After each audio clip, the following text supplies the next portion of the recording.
Okay, welcome back. So we've got to a kind of natural point here in the video series where we've basically taken in a hell of a lot of information and really dug quite deep into the whole overall approach and systematic process to the Forex markets. And I know it's a lot to take in. There's a lot of information there, but you've just got to stick at it. And no one said this is going to be easy. A formalized professional trader or hedge fund manager overall investment process or trading process, these systematic processes that are so common across the whole financial spectrum on the professional side, they're not easy to get a handle on to begin with, but you just have to get used to operating in this way. And the best way I can advise you to do this is when we were obviously going through the foundation and the endogenous analysis, there's a lot of process there. And what I definitely advise you to do to really kind of get yourself up the curve now is just really concentrating on practicing it like crazy. Just practice the spreadsheet work, downloading the data, practicing over and over and over again the processes that you have to go through to crunch the data, and stay on top of your processes on a weekly and monthly basis, because practice makes perfect. Trading is just like anything else, whether it's sports, going to the gym, or riding a bike. Once you get your muscle memory working, you will go back to it by default, and you'll start being able to do all of this with your eyes closed, and you'll be able to start doing it very, very quickly. And you'll see that actually these processes and what you get out of them, the returns just become exponential because you're spending less time doing it and getting more out of it. And now basically coming to this section, we're going to do a recap of everything just to make sure we've got everything in the process cemented, and also a recap on approach, the overall process, and the principles that we've actually picked up along the way. So the first thing we'll do, we'll go over to the computer screen and we'll collate all the information that we got from the endogenous process that's relying on our foundation that we got very early on. And we'll scorecard the entire endogenous analysis, and we'll see what we come up with for the United States. Then, after we come back here briefly, we'll go back over to the computer screen and just to make sure we'll go over the approach that we're taking here to remind ourselves of everything that we're doing and why we're doing it.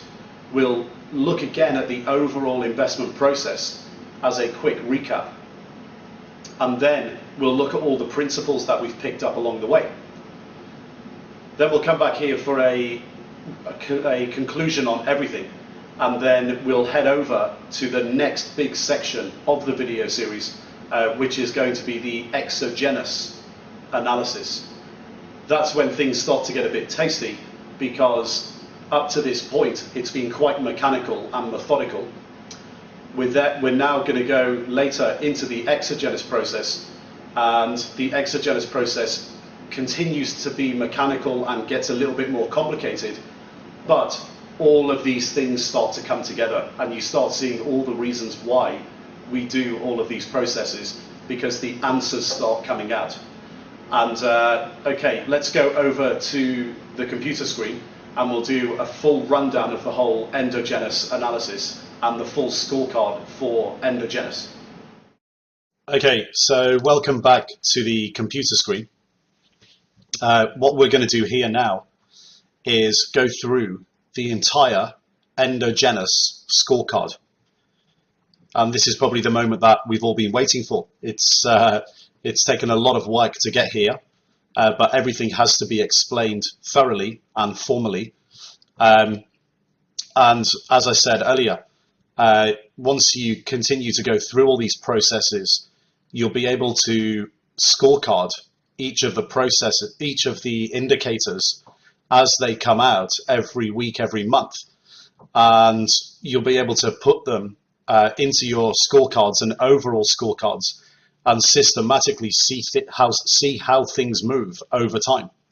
And that's what it's all about. Obviously, the scorecard is going to change over time as indicator readings change as well. So as you can see, we're in the endogenous scorecard section here. Next door is our sources area, and we have all of our drivers here in the endogenous analysis. Now let's start going through everything here from column to column, so we understand everything that's going on here. In the B column, we have the names of our drivers. We have the sub-drivers. So for example, in leading indicators, we have our sub-drivers for ISM manufacturing, NMI services, consumer sentiment and building permits, and the rest are down here. We have our codes. We have the actual rate and reading that we've got from the latest number. We have our scorecard for inflation or deflation. We have our state. So we have a qualitative statement here of the state of the driver and the score. In the middle, we have our total score, which we'll come to much later on. Try to ignore that for the moment. We need to concentrate on the process of how we get there right now. We have a comment on the state itself.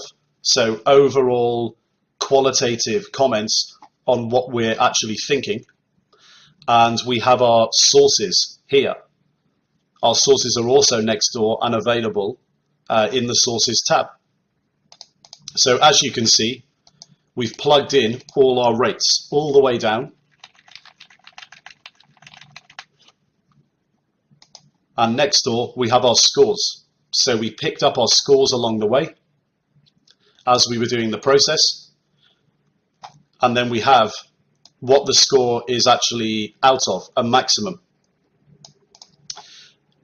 And we have our total score here. The scale that we need to understand is that a maximum score for maximum inflation is going to be 160. And the minimum, so the absolute minimum that we can have as a deflationary score is minus 150. And that is because we can't score positively for the interest over GDP. That's just always going to be a deflationary number, as we picked up along the way. The full scale is going to be from the biggest absolute minus number to the biggest absolute maximum number. The full scale is 310 points. And equidistant between here is the half scale, which is 5. And our score has come out as 36. So basically, we're airing to inflation in the United States. And because we're getting an inflationary reading here, it's obvious that in our overall scorecard, on an endogenous absolute static basis, we're leaning towards a short currency bias in the US dollar. But what's also important to understand is our qualitative analysis, because we have to understand what's driving this score and where it can likely move in the future. So in each section, you'll see qualitative statements in the comments area, but there's also group statements for each area. So for example, in the surveys section, we concluded for surveys that we have overall mild inflation. GDP is forecasted by leading indicators 6 to 12 months from now to show 2 to 3% real GDP growth. We have deflationary threats from possible peaked ISM, NMI, UMCSI, and we also have a potential deflationary threat from an overall lackluster housing market. because the housing market has been going sideways since 2003. Now, when we go to the next section, we have our money supply, interest rates, and inflation. And we have all of our all items numbers for CPI and PPI and our X food and energy numbers. The conclusion that we get to overall is that there's some quite serious deflationary effects occurring due to the oil price in the all items readings. And we've also noticed that in the money supply, there have recently been 2 lots of 30% plus annualized prints. And we know from our filtering process that the prints of above 30% are generally associated or correlated to economic GDP contraction and historical economic crises. So we have to ask ourselves the question here. We have deflation across the all items numbers, and we also have deflation creeping in potentially to the X food and energy numbers, to other items in the economy. And we're also getting evidence from very low interest rates and from aggressive front door M2 printing that the Fed is actually acting. So we need to bear this in mind. We get on to the next section. We have our employment report, and we look at this in its entirety, and we know that the 12-month rolling percentage is pretty normal, and we may have actually seen a peak in jobs growth because the absolute number is very high historically. When we move on to the next section, when we're looking at balance sheets and sovereign risk, the conclusion we get to is that central authority action overall is extremely inflationary, and there's deflationary threats. The conclusion we also get to is that the Fed is sponsoring government debt with low interest rates and QE. But now the QE program, the last QE program, QE3, has ended 6-7 months ago. And we're starting to see deflation in a lot of our other economic numbers. So, for example, when you completely ignore balance sheets and sovereign risk as a contributor to our overall score, let's have a look at the scores for all of our drivers outside of central authorities. So we're looking at everything on the left-hand side of our overall economic map of variables, and the middle, we're looking at the coincidence indicators, so leading and coincident. What have we actually got here? Well, you can see that we have some mild inflation in the surveys, but a lot of our numbers are actually deflationary or zero. So what we've got is some mild inflation numbers, but a lot of zeros and deflationary numbers. So most of our contribution to our inflationary numbers are coming from our balance sheet and sovereign risk. And our deflationary contribution is coming actually from one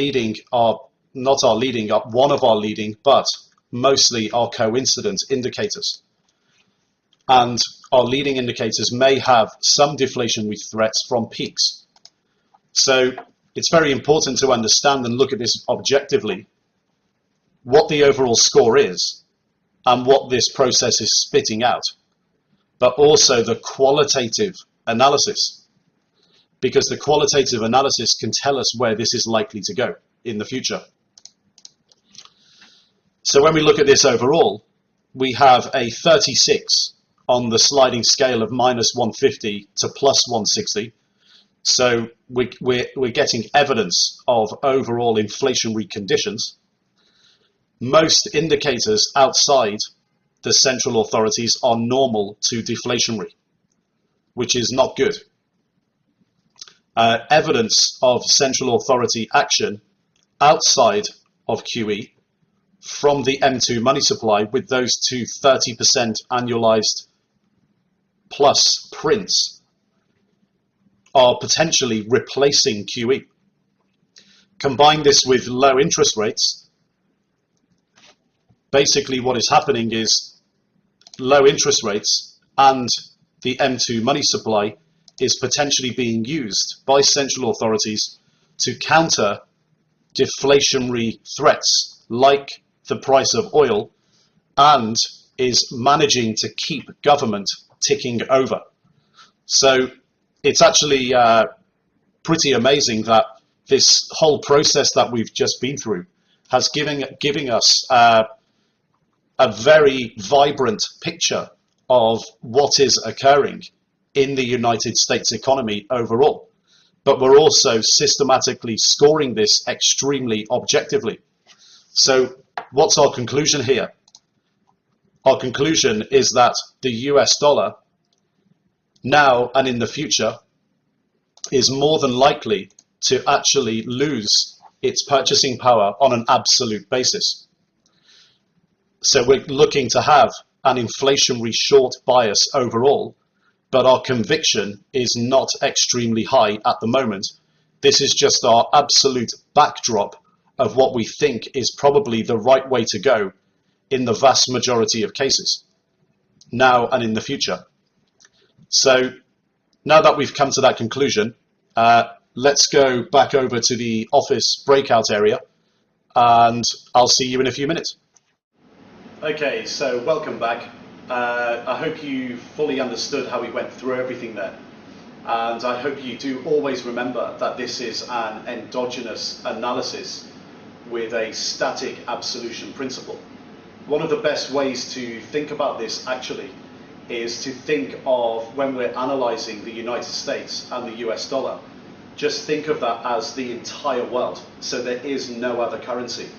And the currency that you and I hold in our hands as the US dollar, that currency is exchanged for goods and services.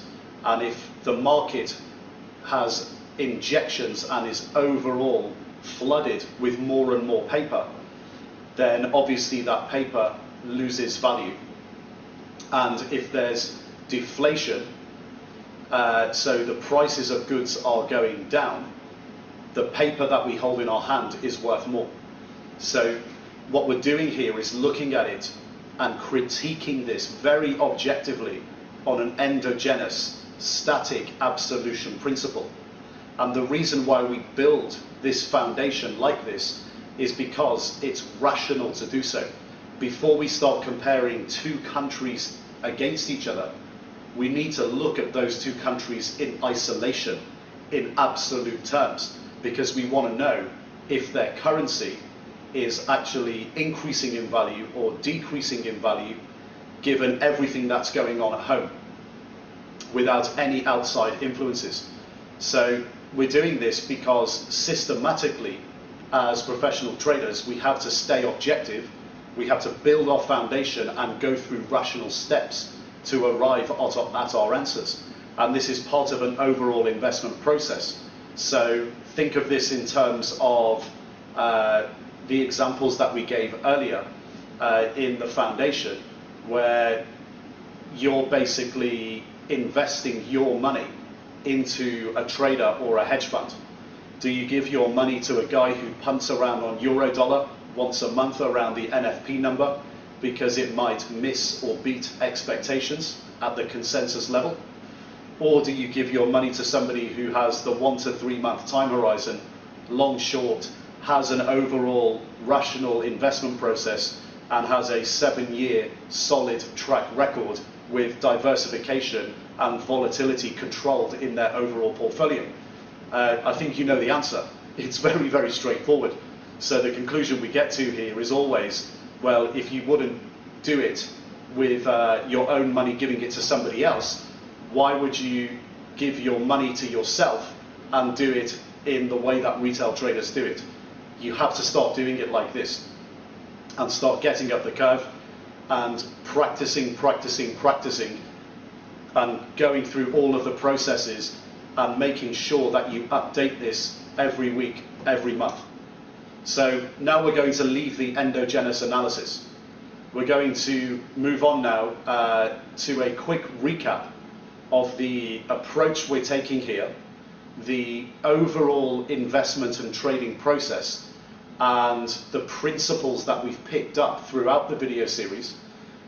Putting all these things together now is really important before we move on to a lot more complicated stuff, because we really need to cement and understand this stuff now before we move on. We don't want to forget what we've picked up along the way here, and we don't want to forget what our foundation is. We've arrived at this point now, and we just need to make sure that we understand everything before we move on. So let's go back over to the computer screen, and I'll see you in a few moments. Okay, so what we're going to do here is go through a brief rundown and recap of all of the main areas and things that we've picked up throughout the video series. I think it's a good time to do this because a lot of the information throughout the video series so far will be new information to you. And do bear in mind also that we've actually taken in a hell of a lot of information to this point. And we just want to basically cement all the main things that we've picked up so far to this point. And a lot of these things that we've picked up really drop into three main areas. The first one is approach. So the approach that we're taking to the international Forex markets. The second thing that we've picked up along the way is a formalized investment or trading process, or systematic process. And the third thing that we've picked up is actually along the way, we've picked up a lot of principles that we have to stick to within our approach and within our investment and trading process. So let's start with the approach that we're taking here to the Forex markets. And let's go right back to the beginning of the video series. If you remember, right at the beginning of the video series, we outlined our objective here. And the objective is to provide retail Forex traders with a systematic approach to predicting future currency pair moves in the same way as professional traders and hedge fund managers do, so retail Forex traders can implement the same approach. And what we did was we first went about this by trying to understand the limiting factors or parameters that retail traders face and why they consistently lose money, or why so many of them consistently lose money. And we seek basically the opposite approach and seek the approach of professional traders or hedge fund managers. So we went through this in foundation as we were picking up a lot of understanding about the way the Forex markets actually work. So first of all, understanding these limiting factors that retail traders face and put on themselves, and understanding why they consistently lose money. And by understanding all of that, what we're doing is basically laying a foundation of how not to do it. If we understand how not to do it, then we protect our downside, and therefore we can open up our upside by seeking potentially the opposite approach. And what we begin to realize when we look at the professional world and the way Forex market infrastructure works is that the opposite approach is the professional trader hedge fund manager approach.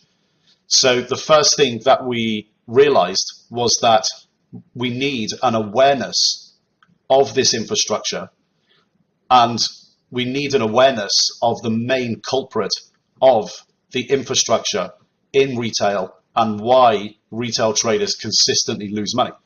And the main reason is conflict of interest. So first thing we have to do, and we laid out, is we have to be aware of the conflict of interest.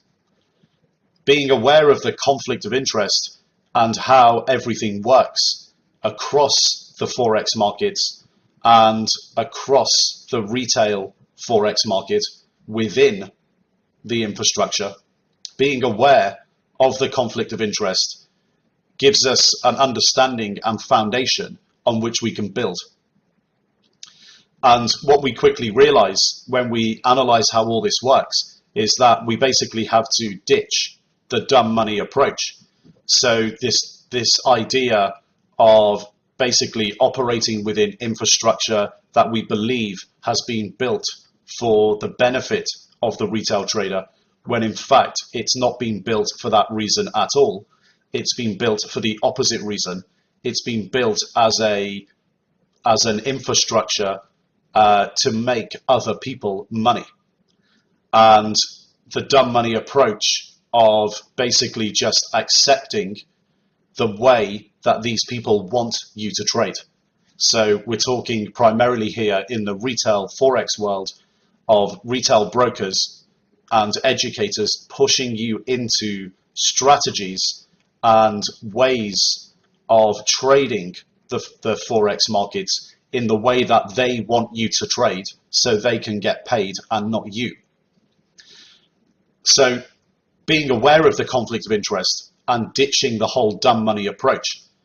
So this then enables us to move on to embracing and opening up our minds to another way, and opening up our minds to the professional trader, hedge fund manager approach to the Forex markets. Because what it really comes down to is, as a retail trader, you'll be putting an amount of money into a retail Forex trading account, and your objective is to make money with your own money. So what we realize is that our objective is not aligned with brokers. It's not aligned with generic educators who teach day trading strategies so they can get paid.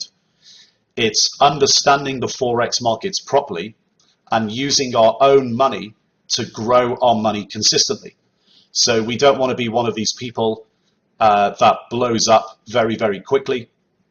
We don't want to be one of these people that consistently loses small amounts of money and it takes them a long time to blow up, but in the end, they just blow up. We don't want to be the person who deposits money in their Forex account, has a one-hit wonder, makes some money on one trade, then loses it all.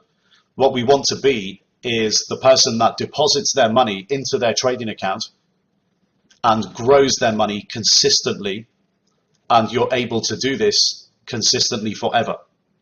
And we'll come on to principles a bit later, but for now, what we're doing is embracing the approach so we can actually open the door to this happening. And implementing it yourself without any outside help basically means you're deploying the self-starter principle, which we'll come to in a little bit, and becoming consistently profitable over your lifetime. So by knowing all of this in the foundation, what we're doing is we're allowing ourselves to build the foundation of understanding of the Forex markets, and this in itself provides a bridge between understanding the Forex markets and our systematic process that professional traders and hedge fund managers, all professional traders and hedge fund managers, actually construct and deploy. So when we were building out our foundation, we obviously picked up a lot of information in terms of our approach along the way when it comes to things like defining an opportunity set for the asset class. So in this case, Forex, defining for Forex the differences between currency regimes, the actual infrastructure, which again we've touched on here, and the computational methods that we apply to the Forex markets. So both basic methods and also the more advanced methods in assessing volatility. So we picked up everything we need in our approach within the foundation. And the foundation has allowed us to really understand and zoom in on what we need to do. And this is pretty key. Basically getting rid of everything on the right-hand side and embracing everything on the left-hand side. So embracing long-short portfolio management of 1 to 3 months, seeking diversity and risk management, looking for long-term consistency, and looking to preserve and grow capital, because that's the outcome that we want. Everything on the right we need to ditch. We want to get rid of directional day trading. That's what people with conflict of interest want us to do, because that's what gets them paid and not us. And that's totally evidenced by the infrastructure and the way Forex markets are set up, and also the way in which computational methods are directed. So the way in which retail traders are directed to believing that a few basic computational methods is your answer, and also in terms of volatility. We know that the opportunity to make money in the Forex markets on a one-day basis is very, very limited. This is what people with conflict of interest want you to do, because they get paid from doing this, not you. And concentrated risk. We want to get rid of the concentrated risk in our trading books, because we don't want to place all our bets on one situation or two situations, because it can quite easily go wrong. We want to get rid of short-term binary. So we want to get rid of looking at one economic number or two economic numbers as panacea numbers that we always trade on. We want to have an overall systematic approach that makes us long-term consistent, that we can apply to the Forex markets consistently forever at any one point in time. And we obviously don't want our outcome to be capital destruction. So we get rid of day trading, we get rid of directional trading, we get rid of concentrated risk, we get rid of seeking binary outcomes. Because the only outcome, if you put all these three things together, is capital destruction. So we want to embrace everything on the left-hand side, get rid of everything on the right-hand side. That's the general approach we get as we go through our overall foundation and understanding of the Forex markets.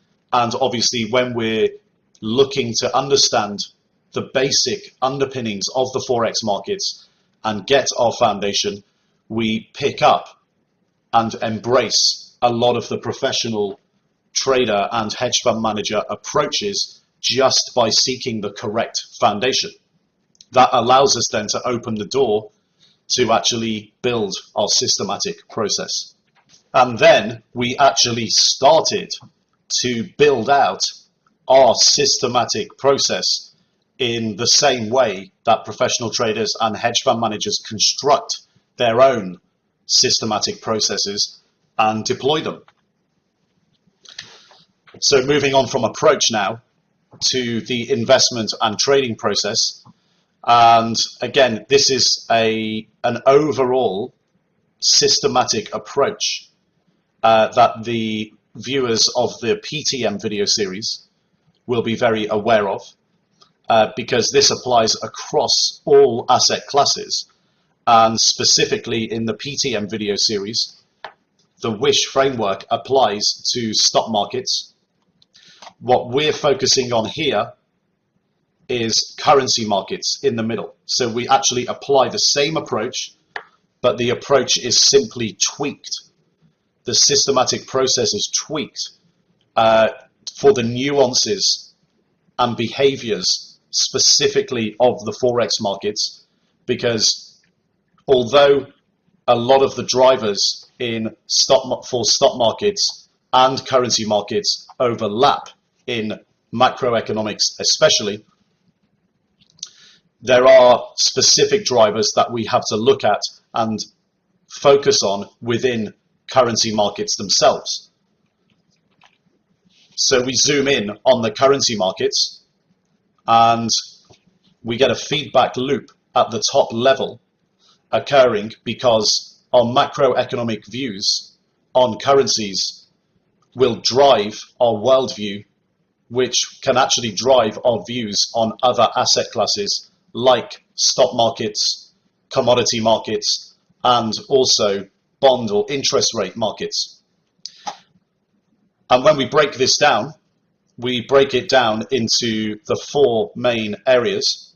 We have our idea generation area. So exactly the same way as we do it across all asset classes. Our idea generation area first. And in currencies, within idea generation, we have three main areas. We have our drivers that are leading indicators that lead the economy and predict. We have our coincident indicators that lag our driving indicators, and they sit in the middle. And these coincident indicators are actually affected by what's on our right-hand side, which are our monetary and fiscal levers or drivers, and they are reactionary and committed to affecting our coincident drivers. We go through this whole process of the endogenous and exogenous analysis, and this is fundamental idea generation. This generates our fundamental ideas to buy and sell currencies, and our process here spits out our fundamental longs and shorts. What we get when we come to the end of the idea generation process, and by the way, the idea generation process is actually always ongoing. It's constantly occurring when you're a trader. But when we spit out our ideas from this area, the idea generation phase, what gets spat out, the output from the idea generation phase, is our fundamental predisposition on currencies themselves. And then we move on to basically cleansing these ideas, and we move on to timing. So we move from our fundamental predisposition to timing.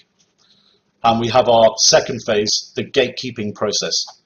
The gatekeeping process consists of our commitment of traders analysis, our technical analysis, and our price action analysis. And technical analysis and price action analysis comes within our watch list implementation. And then we actually have real positions. So what we're looking at here is driving fundamental ideas, having fundamental predispositions, which we then time correctly. Our next phase of the overall systematic process is to overlay our ideas and our timing and our real positions with discipline and risk management.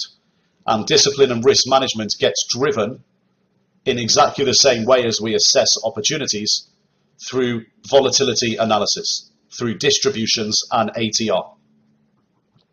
We also have risk management principles that we apply to our overall trading account and portfolio.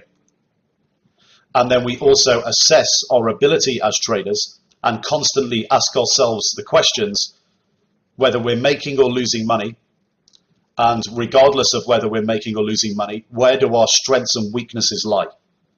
What do our own numbers as traders, when we critically analyze ourselves, tell us what we're good at and what we're bad at, and we always try and get better. So far, we've looked only at the fundamental idea generation process. And we're going to move on to later gatekeeping, risk management, and self-awareness statistics. So far, we've got our endogenous analysis, which is basically everything in pink.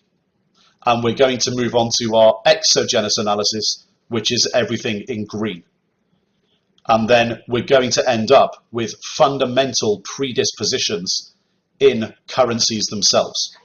Now, along the way, throughout our foundation and throughout our endogenous analysis, we've actually picked up a lot of principles along the way that we want to always never forget. we always want to keep these principles in the back of our mind and stick to these principles throughout our trading career or lifetime. So we've got to cement these principles and make sure we fully understand them. The first one is that all professional traders or hedge fund managers formalize their investment or trading process in a very similar way to the WISH framework and the individual asset classes, in this case currencies, within the framework, and they also have their own inputs to the overall process. And this is quite important to understand. So there's a couple of things we need to go over here. The first one is if you go to any proprietary trading desk at an investment bank or a hedge fund, and the better example here is to probably use the hedge fund. They both have very, very similar processes in terms of their systematic process. But using the example of the hedge fund, if you go there as an investor to invest money in a Forex hedge fund, a Forex fund, what you're going to find is that, first of all, they formalize their investment and trading process. Secondly, when they first pre-qualify you as a serious and sophisticated investor, they will then, secondly, make you sign an NDA, non-disclosure agreement, which enables you to then legally see their investment and trading process. And their investment and trading process, the vast majority of the time, probably 80% of hedge funds, will have a very, very similar overall process to the WISH framework and the individual asset classes, so currencies here, within the framework. So they'll have the idea generation phase, overlaid with gatekeeping, so timing, overlaid with risk management principles, and they will critically analyze their own fund with self-awareness statistics. So that's the first thing. The second thing is that they have their own inputs to the overall process as well. So the great thing about having a systematic process is that if you break it up as trade idea generation, gatekeeping and timing, risk management and self-awareness, in each of those four areas, you can actually add your own inputs to the overall process. So when we look at our systematic process here, it gives you a fantastic guide and a fantastic basis for taking the right approach. But you can always add your own inputs to each part of the overall process. So first of all, formalizing and having an investment and trading process in the same way that the WISH framework and the individual asset classes within the framework have. And secondly, allowing the systematic process to actually become more sophisticated and change over time if it needs to. So it's actually a flexible approach. And the best traders in the world are the most flexible traders because they move with the times. And we learned this as well in volatility. If you seek volatility, you go where the money is and you go where the opportunities are. So the beauty of a systematic process is that it's formalized and the inputs can change and you can add more and more inputs to the overall process in each area. So that's the first principle that we've picked up along the way. Specifically in currencies, trade ideas are generated by utilizing a top-down fundamental macroeconomic analysis, and this formalizes a worldview, and it tells us whether to be fundamentally bullish or bearish on the US dollar. Then we can become bullish or bearish on each currency in our tradable set because we can apply the same endogenous analysis to every single currency in our tradable set. And we end up with a fundamental predisposition of whether to be bullish or bearish on a particular currency in the same way that we did with the US dollar. And then what we do is we optimize by pairing up the most bullish with the most bearish. And we have to remember that the US dollar is just one currency in our tradable set. However, when we include it in the video series here, it's important because our macroeconomic view on the United States and the US dollar is one of the biggest inputs in helping us to formalize our overall macroeconomic worldview. So our view on everything that's happening in Forex markets and the world at any one point in time, because the US dollar is the world's reserve currency. The next principle we picked up along the way is one of the big ones, obviously, which is that volatility is everything to a trader. And this is why in currencies, we actually systematically rank volatility across our tradable set, so we know where volatility or opportunity exists, and we seek to trade volatility on longer timeframes. So our analysis of volatility actually tells us that the optimal time period for trading Forex pairs is on a 1 to 3 month time frame.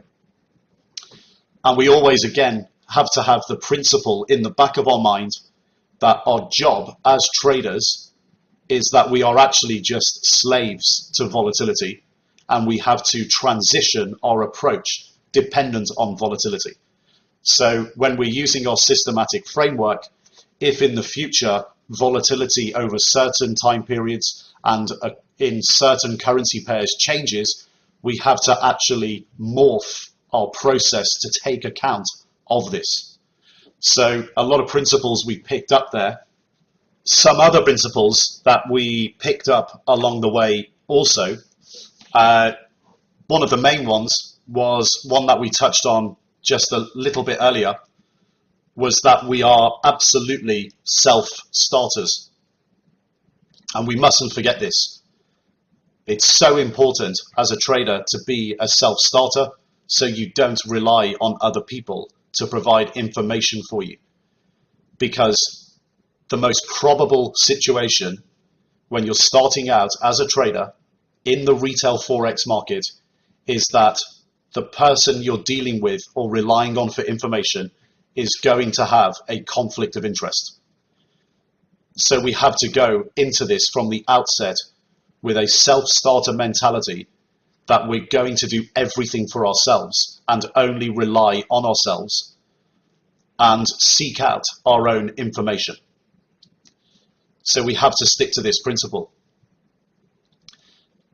Another thing that we are going to look at briefly here, and this is in the same vein as being a self-starter, is we don't look to trade currencies or any other asset class for that matter for income. Because when we've analyzed, in particular, the Forex markets, we know that this is just a fallacy coming from people who have the conflict of interest. We trade for consistent long-term profits. We build our trading accounts up using our own money consistently and patiently over time, and we build our net worth. We don't look to trade our money in the currency markets, try to make quick money on a daily or weekly basis, and then take that money out of our accounts to pay our rent, mortgage, or our car financing deal. We build our net worth, and we keep our money in our trading accounts, and we use the financial markets to actually get wealthier and build our net worth. We don't rely on our trading accounts for income. By doing so, we're relying on the market volatility on very short time frames to pay us within a specific tradable set. So we just don't do that. We're self-starters. We know how the Forex markets work, and we seek to build our own net worth by using information that we get ourselves, not relying on others for the information, and building up our wealth and net worth in our trading accounts over time. In terms of resources, in the same vein as being a self-starter, we try to make money with very little resources. We don't go out and pay people for softwares that tell us when to buy and when to sell. We don't go out and pay excessive money for data and excessive money for services when it's all out there and it's freely available. We try to make money with very little resources, so Excel and the internet, by utilizing publicly available information. And the key is learning how to interpret it correctly. Because even if you know how to get the information that's important, it can still be useless to you if you don't know and you're not educated enough to understand how to interpret it correctly. And then we turn our interpretation into real hard dollars through our professional systematic investment process. We take the minority of information that is relevant, and through our process we stay objective and we cut out all of the noise and bullshit in the market that we hear on a daily basis that doesn't mean anything, that doesn't help us in any way to make money, because we know most of the time it's coming from an agenda. It's coming from media with an agenda. It's coming from conflict of interest, and they work together to control the agenda. It doesn't help us. It's noise. We go out and we get publicly available information. We use the internet to get it. We get data. We crunch numbers in Excel. We stay objective. We interpret the numbers and the data correctly, and we turn it into real hard money. And in between, we don't listen to people. We don't need to, because the numbers speak for themselves. We always stay objective. So we've covered the approach there. We've recapped the investment and trading process, why we do things and what we've done so far.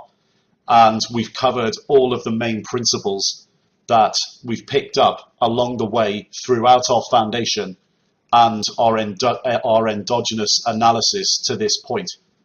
Let's go back to the office breakout area and we'll do a quick recap and we'll move on to exogenous analysis. Okay, so welcome back. We're going to just tie everything up here now from the first big section of the video series, foundation and endogenous analysis.